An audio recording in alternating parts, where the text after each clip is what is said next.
God's peace be with you. Jesus said to the woman caught in adultery, as we read in John 8 verse 11, "Neither do I condemn you. Go, and from now on do not sin anymore." That is mercy. It is loving the sinner. It is not condemning but desiring the restoration of the sinner. But in loving the sinner, one should also hate the sin. In not condemning, one must look to helping the sinner get out of his or her sin.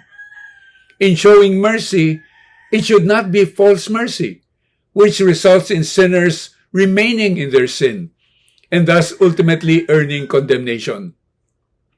Sin no more is a powerful and loving phrase of restoration and renewal. It is what is mainly missing in today's church approach of accompaniment.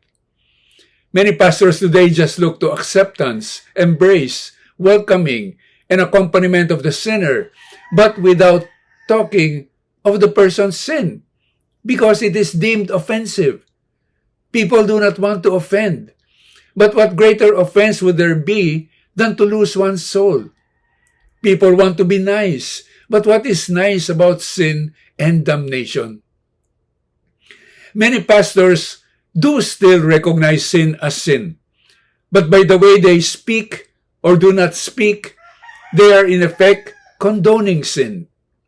For example, there are those who accept same-sex civil unions, but same-sex unions are wrong and intrinsically evil. Just because it is a civil arrangement and not marriage or sacramental union, that does not make it acceptable. What is wrong is wrong.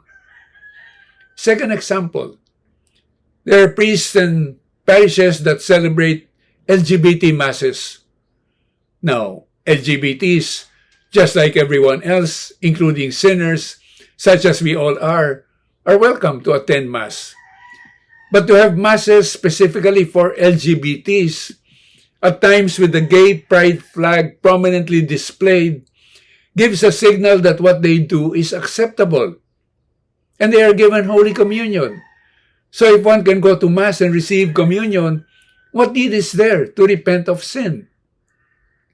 In relation to this, there are bishops and priests who insist on giving a blessing to same-sex couples.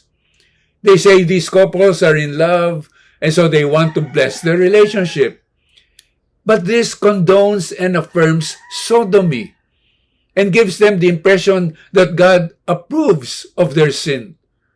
What is evil certainly cannot be blessed. A third example. There are bishops who do not speak out against Catholic public figures who claim to be devout but are rabidly pro-abortion. Prominent Catholics such as the President and the Speaker of the House in the United States claim to be devout but are all out in supporting and expanding abortion. But they are even given communion. This deceives the ordinary lay Catholics who see this and so believes it is acceptable, as bishops are not speaking out against it.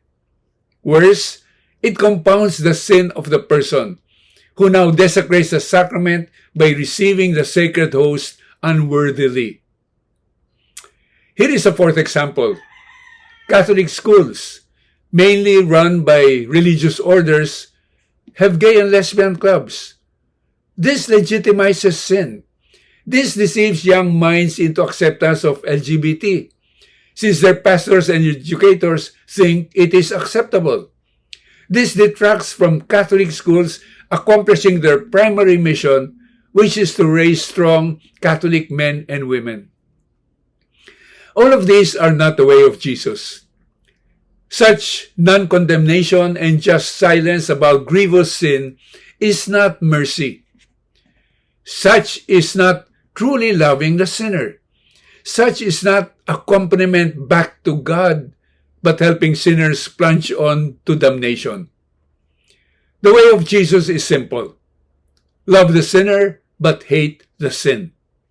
Condemn not the sinner, but condemn the sin. Accompany the sinner back to God and not continue along the way of perdition.